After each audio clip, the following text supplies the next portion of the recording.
Depuis 10 ans, le canton de Saint-Gilles vit une véritable hécatombe. Nous avons perdu 64 exploitations, toutes productions confondues, 6 à 7 par an. À ce rythme-là, l'agriculture dans notre canton va disparaître, laissant un vrai désert agricole pour seul paysage. Et là, je ne vous parle même pas de nombreuses exploitations qui, dans un avenir proche, vont voir des associés partir à la retraite ou même quitter le métier par un ras-le-bol. Nous observons déjà des exploitations qui se dirigent vers des cultures avec un système moins gourmand en manœuvre et en temps d'astreinte. Le plus alarmant encore, la mise en vente de nos outils de production s'observe déjà et des repreneurs qui se font de plus en plus rares, trop rares. N'oubliez pas que l'agriculture produit 5 à 6 emplois indirects. Si demain on ne se lève plus pour aller bosser, c'est toute une économie qui va s'effondrer avec nous.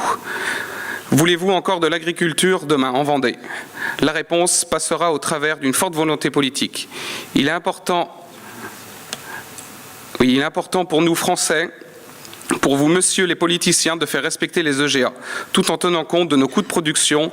Nous souhaitons avoir un prix rémunérateur pour poursuivre et vivre de notre métier, mais aussi transmettre nos exploitations, installer des jeunes pour investir, pérenniser nos systèmes, comme tout simplement une vie d'entreprise. Pour moi, ce qui est le plus révoltant, ce qui représente quelques centimes qui deviendront demain des euros, qui permettront dès demain à chacun dans nos exploitations de créer de la valeur ajoutée et donc de rendre nos systèmes durables et transmissibles. Messieurs les élus, on m'a souvent dit, les grands discours font les petites journées. Alors, s'il vous plaît, arrêtez de parler et agissez.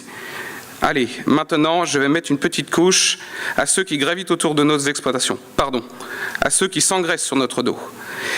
Je vais commencer par Lactalis, dont son patron ne représente que la 8e fortune de France. Eh bien oui, rien que ça.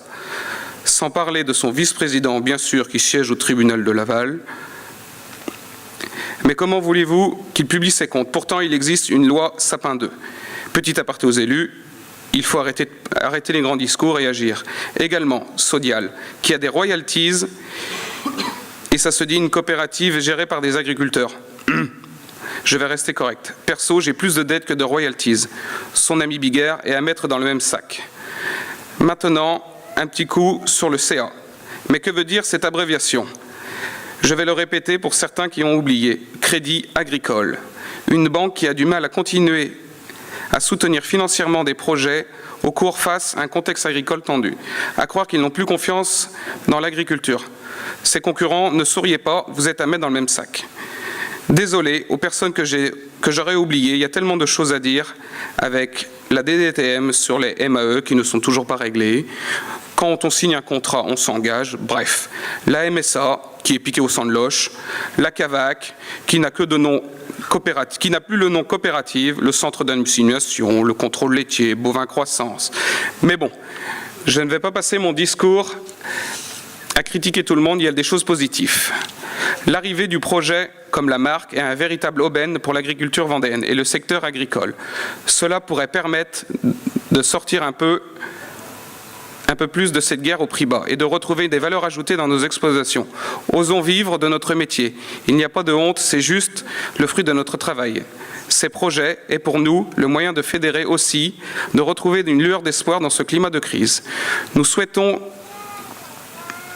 le projet. Pourquoi? Nous avons décidé de faire déguster ces produits de la marque, ainsi que de nombreux produits locaux lors du Tour de France qui se passera à Saint-Gilles-Croix-de-Vie le 7 juillet prochain.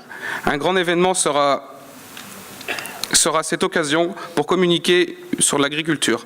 En parallèle, il y aura l'opération sac de blé sur cette parcelle et de démonstration de matériel. Et pour finir, je tiens à remercier les cantons qui se sont déplacés au Leclerc de Saint-Gilles-Croix-de-Vie le 4 février dernier. Il faut persévérer, la bataille continue. Dès demain. Tant que nous sommes dans les remerciements, n'oublions pas Damien pour sa disponibilité, son investissement, pour les moments festifs, hostiles. Merci Damien. Merci de votre écoute. On se verra peut-être l'année prochaine. #BonVent.